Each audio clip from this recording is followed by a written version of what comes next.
नमस्कार दोस्तों, कंपटीशन मंत्रा क्लासेस में आपका स्वागत है। आज की रीजनिंग क्लासेस में हम लोग देखेंगे डाइस हिंदी में पासा। ठीक है, पासा से रिलेटेड क्वेश्चंस हर एक एग्जाम में पूछे जाते हैं, चाहे आप सेंट्रल की तैयारी करें या स्टेट लेवल की कोई से भी एग्जाम दिलाएं जहां पे रीजनिंग पूछा जाता है, पासा के क्वेश्चन आता ही है। और मैं यहाँ पे एग्जाम्पल के तौर पर ये क्वेश्चन जो है CGPSC 2022 में पूछा गया है।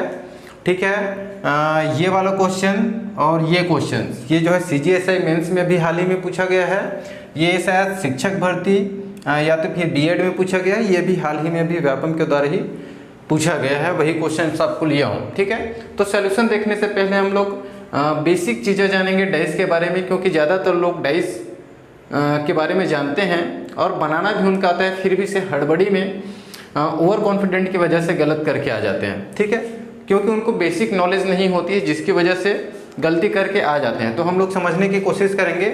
ये जो दिखाई दे रहा है पासा, वो आपका जो है 2D व्यू होता है। ठीक है, यानी कि हम किसी भी पासा को देखते हैं तो उसका जो फ्रंट व्यू है और साइड व्यू है वही हमको दिखाई दे रहा है। इसके पीछे में 3 फलक जो है छिपे हुए होते हैं।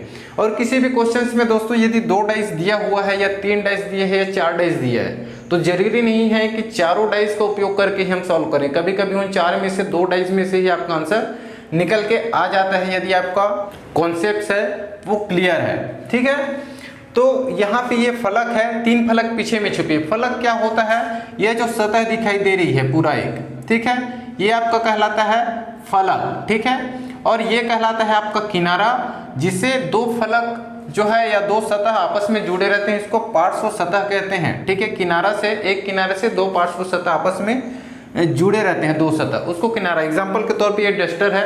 ठीक है, हालांकि ये आयत फॉर्म में है, घर नहीं है, फिर भी इसमें थोड़ा समझाने की कोशिश करता हूँ। ये आपका क्या कहलाता है? फलक है। ठीक है, ये एक फलक हो गया। जस्ट इसके पीछे है, यही आपका विपरीत फलक कहलाएगा। और अभी मैंने कहा 6 फलक होता है, 1 से लेकर 6 तक के चिन्ह जो अंकित होते हैं। एक फलक, ये इसके विपरीत 2 फलक, 3 फलक, 4 फलक, ऊपर जो है 5 और नीचे जो है 6 फलक होता है। और ये जो 2 सतह आपस में जुड़े हैं, ये क्या कहलाता है? आपका एज कहलाता है किनारा।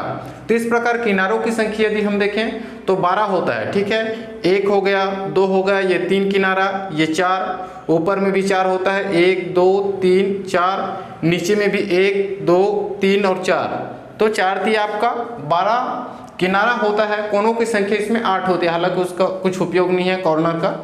ठीक है, तो आपको समझ में आ गई। विपरीत जस्ट इसके पीछे, यदि हम इस फलक की बात करें तो उसके जस्ट पीछे साइड का फलक आपका विपरीत कहलाएगा। आर का विपरीत यहाँ पे हाइड है, पी के विपरीत इस साइड हाइड है, एच टॉप में है तो नीचे में उसका विपरीत होगा। ठीक है, और ज्यादातर क्वेश्चंस में विपरीत संख्या ही पूछे जाएंगे। हो सकता है क्वेश्चंस में आपका कहीं पे जैसे इस प्रकार का साइन हो सकता है, बिंदु डॉटेड फॉर्म में हो सकता है जो संख्या है। ठीक है, और कभी कभी लाल नीला पीला और दूसरे में जो है लाल भूरा काला, इस प्रकार का जो है कलर अंकित किए रहेंगे। उसमें पूछा रहेगा कि काला का विपरीत कौन सा रंग हो, इस तरीके से जो है पूछा जाता है। बनाने का तरीका सब में सेम है। ठीक है, अब हम लोग थोड़ा सा देखते हैं दोस्तों। आपको फलक के बारे में पता चल गई, पार्श्व फलक या पार्श्व सतह भी पता चल गई। विपरीत सतह क्या होता है? जस्ट पीछे की सतह होती है।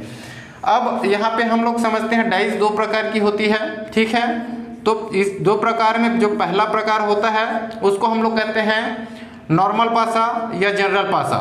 ठीक है, नॉर्मल या जनरल, हिंदी में इसको कहते हैं दोस्तों साधारण पासा। ये जो साधारण पासा है और दूसरा होता है मानक पासा यानी कि स्टैंडर्ड डाइस। इन दोनों को कॉन्सेप्ट क्लियर है तब आप सारे क्वेश्चंस को सॉल्व कर सकते हैं। ठीक है, नॉर्मल पासा में क्या होता है? एग्जांपल के तौर पे एक मैं बना लेता हूं।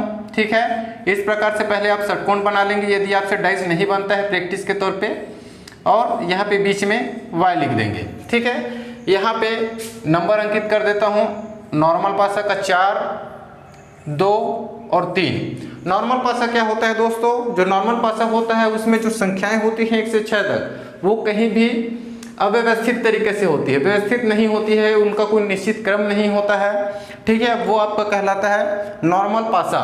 और इसको पहचानने का जो तरीका होता है दोस्तों, जो पार्श्व सतह होती है, एक सतह ये एक सतह ये, किसी भी जो पार्श्व सतह है उनको जोड़ने पर यदि अंकों का योग 7 आ गया, ठीक है, तब की केस में वो क्या कहलाता है? आपका नॉर्मल डाइस कहलाता है। ठीक इसके विपरीत क्या होता है? स्टैंडर्ड डाइस होता है। ठीक है, स्टैंडर्ड डाइस या तो फिर इसको क्या कहते हैं हिंदी में मानक पासा, जिसमें क्या होता है, जो चिन्ह होता है एक निश्चित क्रम में व्यवस्थित होते हैं, ठीक है, या तो फिर जो संख्याएं होती है वो निश्चित क्रम में व्यवस्थित होती हैं। इसमें क्या होता है दोस्तों, जो विपरीत सतह है या विपरीत जो फलक है उनका योग करने पर क्या होता है, हमेशा 7 प्राप्त होता है। एग्जाम्पल के तौर पे यहाँ पे 4 है, 1 है और यहाँ पे 5 है, ठीक है।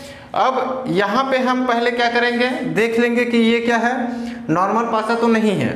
देखो यहाँ पे हम लोग सभी के योग करके देखेंगे, आपस में दो सतहों का 5 1 क्या हो गया, 6 होता है, 1 और 4 5 हो जाएगा और 5 4 9, यानी पार्श्व सतह को जोड़ने पर 7 नहीं आया, यानी कि ये क्या है, नॉर्मल पासा नहीं है, ये क्या है, मानक पासा है। और मानक पासे में अभी कहा कि जो विपरीत सतह होती है उनके अंकों का योग क्या होता है, 7 होता है, यानी निश्चित तौर से 5 में क्या जोड़ेंगे तो 7 हो जाएगा 2, यानी इसकी विपरीत में क्या होगा, 5 के विपरीत में 2 हो जाएगा, ठीक है। उसी प्रकार 4 के विपरीत देखें तो 4 में क्या जोड़ेंगे, 7 हो जाएगा, तो 3 जोड़ेंगे तो 7 हो जाएगा, तो 4 के विपरीत 3 हो जाएगा और 1 के विपरीत आपका 6 हो जाएगा। ये क्या कहलाता है, आपका स्टैंडर्डाइज होता है, निश्चित क्रम में रहता है। अपोजिट फलक को आप जोड़ने पर क्या होता है, हमेशा 7 निकलता है। और यदि पार्श्व सतह में 7 निकल के आ गई, ठीक है, तब के केस में वो क्या होता है, नॉर्मल डाइज होता है। अब यहीं पे कंफ्यूजन होता है, कई लोग क्या करते हैं, यदि क्वेश्चन पूछ दिया नॉर्मल डाइज से, ठीक है, और यदि वो ध्यान नहीं देते हैं थोड़ा सा भी, और यदि क्वेश्चन में पूछ दिया जाए कि 3 के विपरीत सतह पर कौन सा अंक होगा, आपके ऑप्शन में रहेगा 5 6 1, या तो फिर 5 6 और 1, ठीक है। ये आपके 4 ऑप्शन में 5 है, 6 है, 1 है, 5 6 1 है। नॉर्मल पास से इस क्वेश्चन के अकॉर्डिंग यदि सपोज यही आ गया और पूछ दिया गया कि 3 के विपरीत सतह पर कौन से अंक होंगे, 5 6 1 5 6 1, यानी कि ये अलग अलग या 5 होगा, 6 होगा, 1 होगा, या तो 5 6 या 1 हो सकता है, ये रहेगा, ठीक है। इनमें से कोई सा भी हो सकता है 5 6, तो इसका करेक्ट आंसर 5 6 और 1 हो जाएगा, क्योंकि इसमें जो अंकित होते हैं चिन्ह वो क्रमबद्ध तरीके से व्यवस्थित नहीं होते हैं, ठीक है। तो इसका आंसर हमेशा ये होगा। कई लोग सिर्फ रट लिए रहते हैं, विपरीत संख्या बोल के ध्यान नहीं देते हैं, स्टैंडर्ड है या तो फिर नॉर्मल पासा है, और 3 का अपोजिट सीधा 4 लगा के आ जाएंगे यदि ऑप्शन में रहेगा तो, ठीक है। तो ये गलती नहीं करना है, ठीक है। तो स्टैंडर्ड और जो नॉर्मल डाइस है वो समझ में आ गई होगी। अब हम लोग स्थिति देखते हैं, यहाँ पे एक एक डाइस था, नॉर्मल डाइस एक ही स्थिति थी। अब सपोज आपके पास 2 स्थिति आ गई, यानी कि एक ही जो डाइस है उसको 2 बार फेंका गया और उनकी जो स्थितियां हैं उनको अलग अलग लिखा गया तब के केस में। तो चलिए डाइस बना लेते हैं पहले, ठीक है।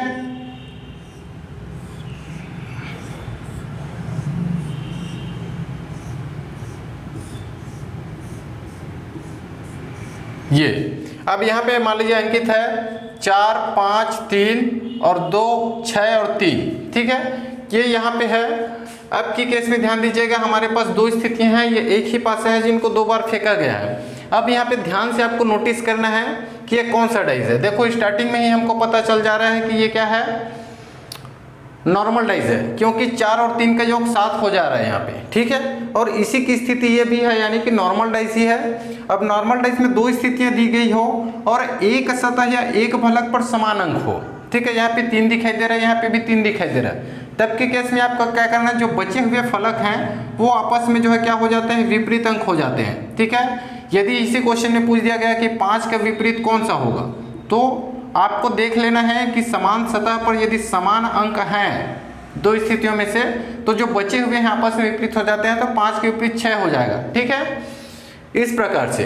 अब यदि हम देखते हैं, थोड़ा सी स्थिति बदल देते हैं, यदि किसी पासा की 2 स्थितियां दिया हुआ है और 2 अलग अलग फलकों में समान अंक दिया हो, तब के केस में आपको क्या करना है। यदि हमारे पास इस तरीके का आ गया 5 3 1 1 3 4, इस तरीके का प्रश्न आ गया हमारे पास, ठीक है, तब के केस में क्या हो जाएगा। देखो यहाँ पे 2 अंक, पहले वाले में स्पष्टता नहीं हो पा रही है नॉर्मल डाइस है क्या है, ठीक है, लेकिन दूसरे में हमको पता चल जा रहा है 4 और 3 7 है, यानी कि ये नॉर्मल डाइस ही है। यदि स्टैंडर्ड डाइस होता तो विपरीत का योग 7 होता, ठीक है। अब यहाँ पे ध्यान से यदि हम दोनों स्थितियों को देखें तो यहाँ पे 1 और 3 जो है समान अंक है, वही दूसरे स्थिति में भी है 1 और 3। तो जब भी दोनों डाइस में यदि दो फलकों में समान अंक दिया हो तब की केस में जो बच जा रहता है उसका अपोजिट हो जाता है। ठीक है, यानी कि यहाँ पे इस टाइप के क्वेश्चंस में हमेशा पूछा जाएगा कि 5 का विपरीत क्या होगा या 4 का विपरीत क्या होगा। ठीक है, ये दो ही प्रकार के क्वेश्चंस आपके सामने निकल के आएगा। 5 का पूछेगा तो 4 हो जाएगा, 4 का विपरीत 5 हो जाएगा। ठीक है, अब सपोज दोस्तों यदि आपको घुमाने के लिए इस तरीके से भी पूछा जा सकता है, ये तो दिया रहेगा, ये आपको क्लियर हो जाएगा 5 के विपरीत 4 है। अब यहीं पे इसी क्वेश्चंस में आपसे पूछ दिया जाएगा 3 का विपरीत क्या होगा, 3 का विपरीत क्या होगा, तब क्या करेंगे आप पार्श्व सतहों पर ध्यान देंगे। ठीक है, पार्श्व सतह है वो तो विपरीत हो नहीं सकता है, तो 3 में पार्श्व में कौन कौन से हैं, 1 भी इसके पार्श्व में है, 4 भी है, और यदि इस डाइस पे नजर डालें तो 5 भी है। यानी कि 1 4 5 जो है 3 का विपरीत नहीं हो सकता है। तो 3 के विपरीत क्या क्या हो सकता है, 2 हो सकता है और 1 6 हो सकता है। ठीक है, आपके ऑप्शन में कंफ्यूजन के लिए रहेगा 2 6 और कोई सा भी संख्या हो सकता है। ठीक है, 4 या तो फिर 2 और 6 ये रहेगा, तो ऑप्शन नंबर डी करेक्ट हो जाएगा यदि 3 का पूछा जाए तो। ये घुमाने के लिए दिया जाता है इस प्रकार भी क्वेश्चन। ठीक है, तो 2 और 6 दोनों हो सकता है 3 के विपरीत सतह पर। क्यों, क्योंकि ये क्या है, एक नॉर्मल डाइस है, स्टैंडर्ड डाइस नहीं है। ठीक है, अब एक कंडीशन और देखते हैं इसका। ठीक है, यदि जो दोनों स्थितियां हैं, 2 पासे दिए हुए हैं, एक पासे की 2 स्थितियां, और दोनों स्थितियों में फलक पर समान अंक तो है लेकिन अलग अलग फलक पर है। ठीक है, तब के केस में क्या होता है,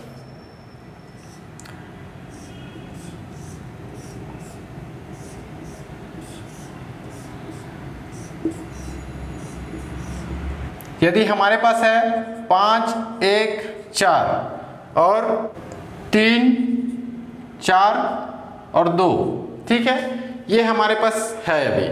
तो अब यदि हम यहाँ पे ध्यान से देखते हैं, दोनों स्थितियों में जो 4 है वो कॉमन है। पहले क्या होता था, यदि 4 था तो इस फलक पर है तब एक दूसरे आपस में विपरीत हो जाते थे, लेकिन अब के केस में क्या है, 4 जो है कॉमन है दोनों डाइज में, लेकिन वो क्या है अलग अलग सतह पर है, अलग अलग फलक पर है। तब के केस में आपको क्या करना है, क्लॉकवाइज डायरेक्शन, जिस दिशा में घड़ी की सुइयां घूमती है उस दिशा में एक बार लिख लेना है। तो पहले डाइस का लिख लेना है 4, इस तरीके से घूमती है घड़ी की सुई, 1 और 5। ठीक है, उसी प्रकार ये 4 है, 4 में क्लॉकवाइज जाएं तो दूसरा में 3 आ गया और 2 आ गया।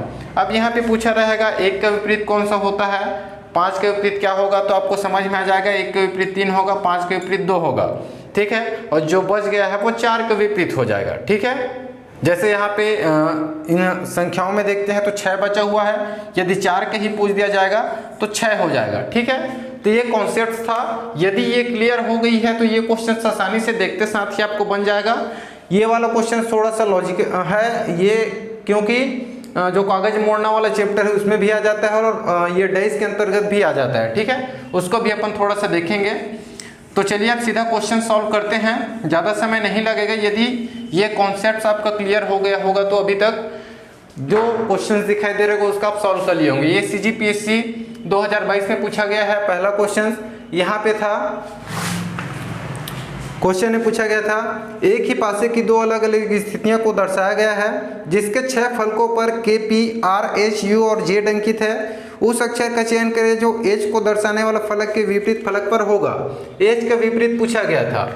अब यहाँ पे हम लोग कॉमन देख लेते हैं। कॉमन क्या है, इसमें दोनों स्थितियों में कॉमन आपको क्या दिखाई दे रहा है, P दिखाई दे रहा है, लेकिन अलग अलग फलक पर है। अभी लास्ट कंडीशन हमने देखा था, यदि दोनों स्थितियों में अलग अलग फलक पर हो तो क्या करेंगे, क्लॉकवाइज डायरेक्शन में उसको लिख लेंगे। ठीक है, जैसे यहाँ से P जो कॉमन है वो उसको पहले ले लेते हैं P, फिर क्लॉकवाइज डायरेक्शन में H, फिर R, इधर से आते हैं तो ये P K और U। ठीक है, तो इसका जो आंसर हो जाएगा क्या है, H के विपरीत पूछा गया था तो H के विपरीत क्या है, K है। इसका आंसर हो जाएगा करेक्ट। ठीक है, दूसरे क्वेश्चन में हम आते हैं। दूसरा क्वेश्चन था 1 3 5 3 2 6 ये दिया हुआ है अलग अलग फल पर, 5 का विपरीत क्या होगा। ठीक है, तो ये जो पहला केस पढ़े थे जब 2 स्थितियां दिया हो और दोनों सतहों के जो समान सतह है उस पर समान अंक दिया हो तब के केस में क्या हो जाता है, बचे हुए फलक एक दूसरे के विपरीत हो जाते हैं। 1 के विपरीत 2 हो जाएगा, 5 के विपरीत क्या हो जाएगा, 6 हो जाएगा। पूछा गया था 5 के विपरीत, तो इसका आंसर क्या हो जाएगा, 6 निकल के आ जाएगी। ठीक है, अब हम लोग ये CGSI में पूछा गया क्वेश्चन से एक बार देखते हैं। यहाँ पे क्या दिया था, 1 दिया है, ये भी समान सतह पर है, एक ऊपर में समान सतह, सेम कंडीशन है, बस यहाँ पे चेंज कर दिया गया है, कुछ साइन वगैरह को ऐड कर दिया गया है, साइन और अल्फाबेट को। ठीक है, यहाँ पे पूछा गया था कैपिटल एज की विपरीत सतह पर कौन सा अंक होगा, तो यहाँ पे जो बचे हुए फलक हैं, इस वाले फलक का इस फलक विपरीत हो जाएगा, यानी परसेंटेज का विपरीत क्या हो जाएगा, एच हो जाएगा। ठीक है, और जो कैपिटल एच है उसका विपरीत क्या हो जाएगा, @ हो जाएगा। ठीक है, तो इसका करेक्ट आंसर क्या हो जाएगा, @ इसका सही आंसर हो जाएगा। अब अगले क्वेश्चंस की ओर बढ़ते हैं। ये वाला जो क्वेश्चंस होता है, अभी हमने पढ़ा पार्श्व सतह, जुड़े हुए सतह, उसके आधार पर इसको भी आप निकाल सकते हैं। ठीक है, इसमें जो विपरीत सतह होते हैं दोस्तों वो अल्टरनेट होते हैं। हम सबको पता है जो पार्श्व सतह से लगे हुए होते हैं वो उसका विपरीत नहीं होता है। इसमें पूछा गया है 6 के विपरीत क्या होगा, तो जो अल्टरनेट होता है 1 के विपरीत 3 हो जाएगा। जैसे इसको हम फोल्ड कर दें, एक बॉक्स बना दें, तब के केस में 1 टॉप में है, उसके नीचे 3 है, फ्रंट में 2 है, ये 6 है, ये जो है पीछे जाके 4 विपरीत हो जाएगा किसका, 2 का, और ये 5 जो है विपरीत हो जाएगा 6 का। ये अल्टरनेट होता है, 1 का विपरीत 3, 2 का विपरीत 4, एक एक के छोड़ के, यदि आपको समझ भी नहीं आया है तो एक एक के छोड़ के ले लेना है, जो बच गया है वो उसका विपरीत हो जाएगा। ठीक है, क्वेश्चन ने पूछा है 6 का विपरीत तो 5 हो जाएगा, या तो फिर दूसरा लॉजिक आप जस्ट उसको फोल्ड करके देख सकते हैं उसका विपरीत क्या होगा। ठीक है, उसी प्रकार अगला क्वेश्चन CGSI मेंस में पूछा गया था, ये वाला, यहाँ पे संख्या की जगह में बिंदु दे दिया गया है। इसमें भी 5 के विपरीत पूछा गया था, यानी इसके विपरीत पूछा गया था। मैंने सेम टू सेम क्वेश्चन है, थोड़ा सा डिफरेंस है यहाँ पे। 1 का विपरीत 4 हो जाएगा। ठीक है, 2 का विपरीत यहाँ पे 6 हो जाएगा, और 3 के विपरीत जो बच गया है वो 5 हो जाएगा। ठीक है, तो 5 के विपरीत क्या हो जाएगा, 3 हो जाएगा। तो इसको अल्टरनेट इस तरीके से सॉल्व किया जाता है। ठीक है, उसमें ज़्यादा कुछ रहता नहीं है, जस्ट आप फोल्ड करेंगे तो कौन सा किसके विपरीत आना चाहिए, यही है, बॉक्स को खोल दिया गया है, यही है। ठीक है, पैटर्न टाइप के क्वेश्चन बनाने का प्रोसेस सब में सेम है। ठीक है, कॉन्सेप्ट जो मेन था स्टार्टिंग में जो 3-4 स्थितियां देखे थे हम पासे की, वही आपका जो है काम आने वाला है, और हर प्रकार के क्वेश्चंस जो है अब आपसे सॉल्व हो जाएंगे। ठीक, अब आप जो है डाइस से रिलेटेड जितने भी टेस्ट के क्वेश्चंस हैं आपकी बुक में उसको सॉल्व कर करके देखिएगा। ठीक है, यदि मेरे द्वारा दी गई जानकारी आपको अच्छी लगी होगी, चैनल को जरूर सब्सक्राइब कर लीजिएगा, और वीडियो अच्छी लगी हो भाई तो लाइक कर दीजिएगा यार। लाइक नहीं करते हैं, वैसे व्यूज़ बहुत कम आ रहा है रीजनिंग वाले क्लासेस में। यदि मैं चाहता हूँ सिर्फ व्यूज़ से मतलब रहता तो बहुत सारे टॉपिक्स हैं, चाहे अपडेट से रिलेटेड हो और भी कुछ चीज़ें हैं जिसमें व्यूज़ बहुत जल्दी आ जाता है, लेकिन व्यूज़ से मतलब नहीं है। फिलहाल मैं क्लास ले रहा हूँ तो लूँगा, कुछ अच्छी अपडेट आ जाएगी तो अपडेट वाला वीडियो बनाऊँगा। और यदि अच्छा लगा हो भाई तो लाइक कर सकते हो, कोई दिक्कत नहीं है। और मिलते हैं अगले वीडियो में नए टॉपिक के साथ, तब तक के लिए धन्यवाद।